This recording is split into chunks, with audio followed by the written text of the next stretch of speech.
Hello everyone, I'm Sheriff Wayne Ivey and you're watching Hit the Streets. They say that crime will rise to the level a community will tolerate. In Brevard County, we have zero tolerance for crime. These are the stories.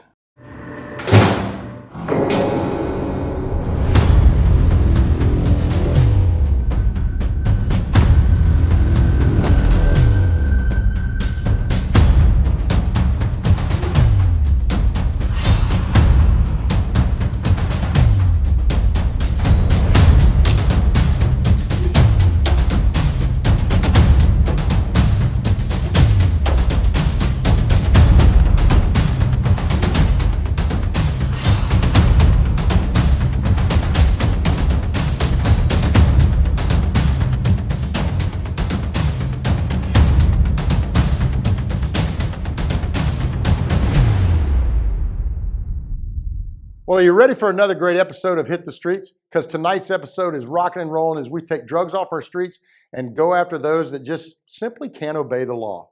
Speaking of drugs and drug dealers, folks, fentanyl and drug overdoses are killing thousands and thousands in our country, including hundreds right here in our own backyard. Opioid drug overdoses and fentanyl-related deaths have quickly become the leading cause of death in our country. And it's not just those that have always done drugs that are falling victim to this trend. In fact, I'm willing to bet that everyone watching this show has a relative, a friend, or the child of a friend that has been lost to this epidemic. Folks, in Brevard County, we have zero tolerance for drug dealers who prey upon the addictions of others for their own financial gain. If you follow our Hit the Street series, you probably already know that in almost every episode, we take fentanyl off of someone that is either selling it to others or using it themselves while putting their own lives at risk. As I always tell everyone, it takes a community to protect a community. So if you see something, please say something, as the life we partner together to save may be a relative, a friend, or even the kid next door. All right, tonight we held our briefing at the West Precinct, and then we headed south as K-9 Deputy David Lovell got things started for us with a traffic stop near Carlton and Croton Road in Melbourne on a white GMC that was observed at a known drug house, where ironically, it only stayed just a few minutes.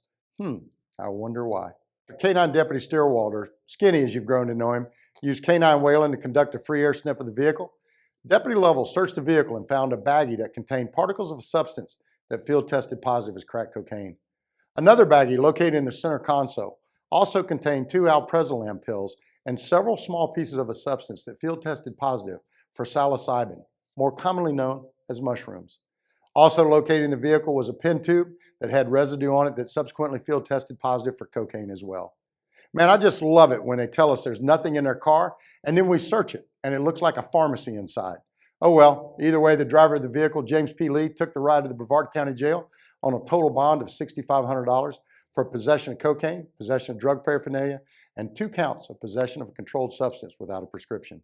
Next up, we head over to Aurora Road near O'Galley High School, where agents Joseph Wynn and Daniel McGill are out with Kevin Austin Taylor, who was observed riding his bicycle into oncoming traffic. Hey, pull over here. Get on that side.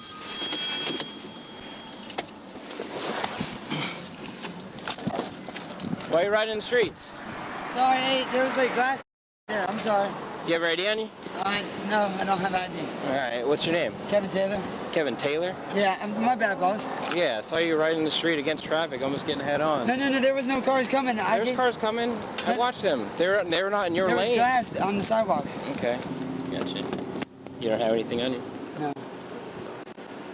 You have your dog? What is this? It's a ring. Why do you have needles in your pocket? It's a brand new one. You diabetic?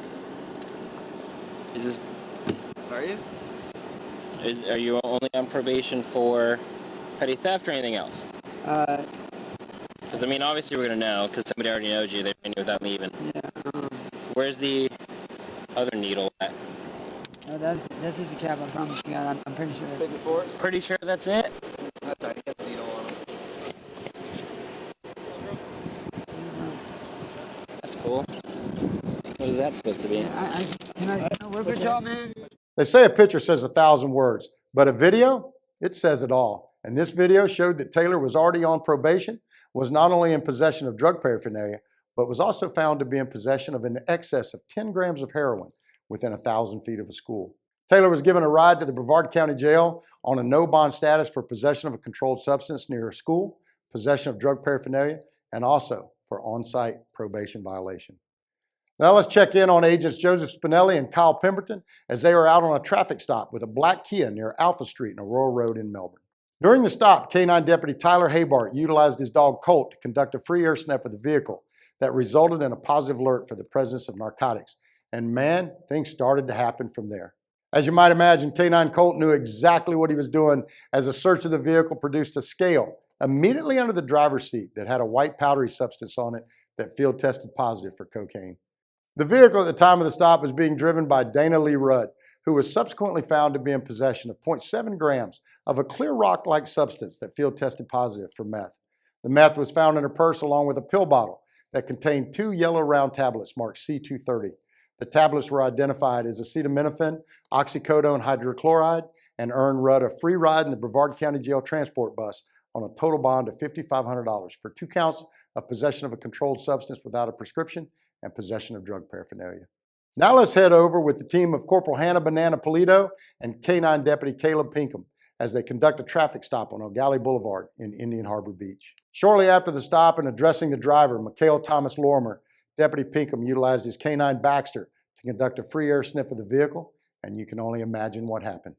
So my drug dog's alerted to your car. You use drugs? Friends use drugs? People you give rides to use drugs? We're gonna find anything in your car? Okay, fair enough. Up here, I mean. Yeah. Okay. All I've got so far is this little baggie. So there's a bag in your car with meth residue in it. Really? Yeah. Are you sure? I'm 100% positive. There shouldn't be. I agree with you, it's illegal. A couple months ago, so. That ain't gonna fly, buddy. As a result of the search, Deputy Pinkham found approximately 1 gram of what field tested positive as cocaine base and 1 gram of what field tested positive as fentanyl that were hidden in a sock tucked under the panel immediately beneath the steering wheel of the vehicle. Lorimer was taken into custody for possession of cocaine and possession of fentanyl and was transported to the Brevard County Jail on a total bond of $4,000. As is often the case when the hit team goes out, things were taking place one right after the other. So here we go back over to Aurora Road to see what K-9 Deputy David Lovell is up to as he has a silver 4-door Honda stopped for an expired tag. Upon approaching the vehicle, Deputy Lovell made contact with the driver, Ray Rawlings, who, as he was stepping out of the car, was talking on his cell phone and actually told the person on the other end he was going to jail.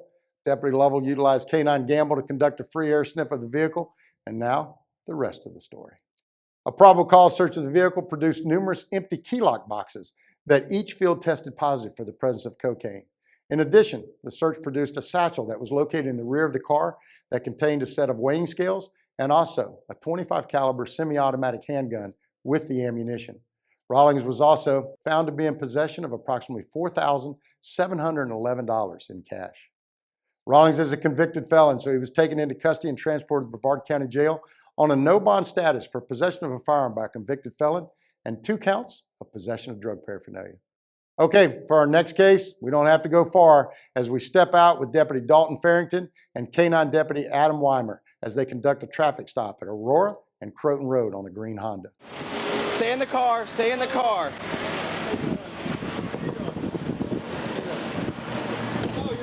Hello. I'm Deputy Weimer from the Sheriff's Office. The reason I'm stopping you is you didn't come to a complete stop at that stop sign.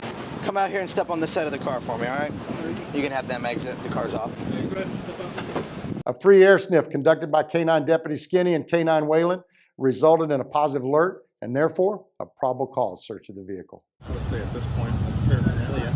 Jessica Slayton, who was already on probation, was taken into custody on a no-bond status for an on-site probation violation. The rear passenger, Casey Devin Keenan, was also taken into custody after a search of her purse produced several items of drug paraphernalia, and a search of her bra by Corporal Hannah Polito produced a baggie containing approximately 5 grams, including the weight of the baggie, of a white powdery substance that field tested positive for cocaine. In addition, Corporal Polito also found an additional bag that contained approximately 11 white pills stamped with GG256. The pills were identified via pill identifier as alprazolam. Now, as if all that were not enough, we also found Keenan to be in possession of 15 blue pills stamped B706 that were also identified as alprazolam and 2 blue pills stamped B707 that were identified as even more alprazolam. I mean, I've heard of stuffing your bra before, but this right here, it takes it to a whole new level. Keenan was taken into custody on 3 counts of possession of controlled substance, possession of cocaine, and possession of drug paraphernalia, and was subsequently transported to Brevard County Jail on a total bond of $8,000. Mama, there goes that man. Well, you know what that means. It means it's time to go see what Deputy Kyle Shuck and Agent Sean Hannigan have been up to as they are out with Mr. Marvin Kroom on Var Avenue in Cocoa. We're trying to catch up with you. You were jaywalking over here. You got ID on you? What's that? What's your name?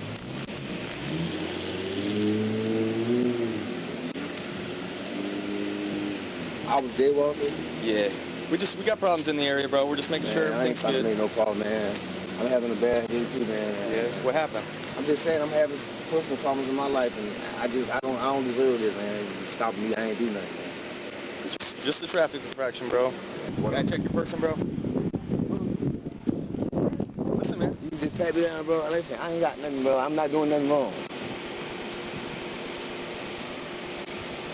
Pat me down, bro. You're not supposed to go in my pockets, man. You got weed, man. Bro, you're not supposed to go in my pockets. You got weed, and you smell like weed, bro. But you're not supposed to go in my pockets. Why are you taking my stuff? When I have problems, because I put my hands up. You ask me to go in my stuff. Come on, man. Just relax, okay? But you just asked me to. Just being friendly with you. When you smell like marijuana in a public place, man, you're subject to search. So as we saw on the dash cam, even though Kroom smelled like burnt marijuana, he was also found to be in possession of multiple types of other drugs, including one substance that field tested positive for crack cocaine and an additional substance that field tested positive for fentanyl. Kroom was taken into custody and transported to Brevard County Jail for possession of cocaine, possession of controlled substance fentanyl, and possession of drug paraphernalia.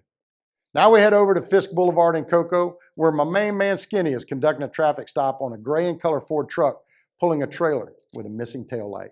Prior to the stop, Skinny had actually developed intel that the vehicle he was stopping was also a courier for a drug dealer, and as you might imagine, a free air sniff of the vehicle by K-9 Deputy Scott Stewart with his dog Chase resulted in a positive alert, so the team went to work.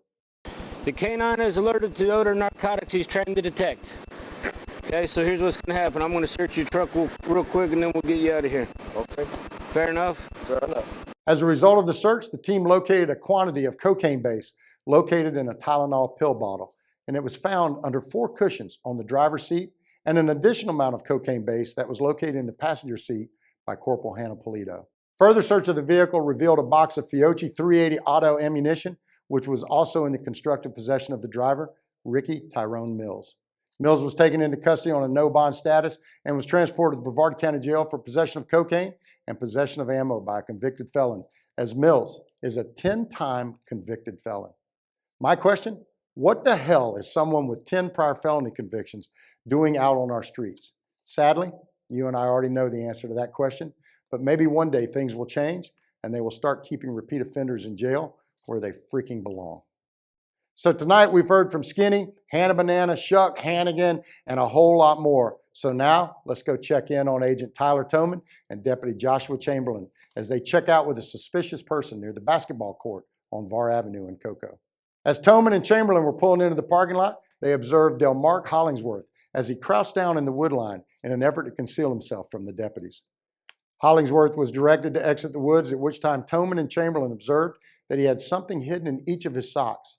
Hollingsworth pulled the objects out of his socks and confessed to our team members that he was in possession of Molly. Toman and Chamberlain eventually field tested the substance from Hollingsworth's socks and got a positive result for approximately 3.94 grams of cocaine, including the packaging, and 1.26 grams of fentanyl that also included the packaging. Hollingsworth was taken into custody and transported to Brevard County Jail on a total bond of $4,000 for possession of cocaine and possession of a controlled substance, fentanyl. So now it's time to check in on Agent Tyler Harrell, who, get ready for this, he gets in a foot pursuit over on Peachtree Street with Tamarius James Wagner, who was trying to flee from us on a bicycle. Sheriff's office. While you're riding your bike, I'm running after you and you're looking at me and you're still running. I just got pulled over. I thought somebody was trying to rob me, bro. Come on, bro. To be honest, I don't know which is worse, the fact that Wagner was trying to flee on a bicycle or the fact that Wagner got run down on foot by Tyler while trying to flee on a bicycle? Well, regardless which was worse, Wagner got run down by Tyler, and then I used the power of Sheriff to have Tyler show us the technique he used to run Wagner down. Sheriff, did you see me run this guy down on a bicycle? Can you show us one more time? Did you see it? Please demonstrate. Yeah, he was like this. The whole time. He had nothing.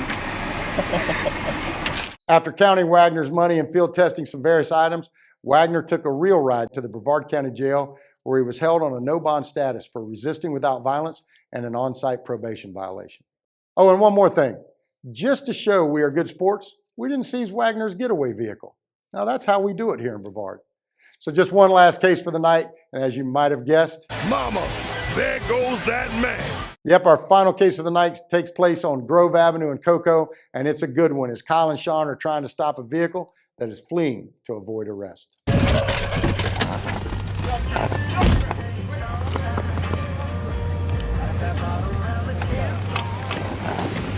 Where you at? Why are you driving like that? I don't know. You have a valid license? No.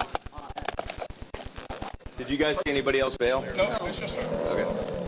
You okay? Yes. All right, okay. Roll you over to your knee. As you saw in the video, the subject, Bernestine Brown, was taken into custody by several members of our team after she attempted to avoid being stopped by patrol units.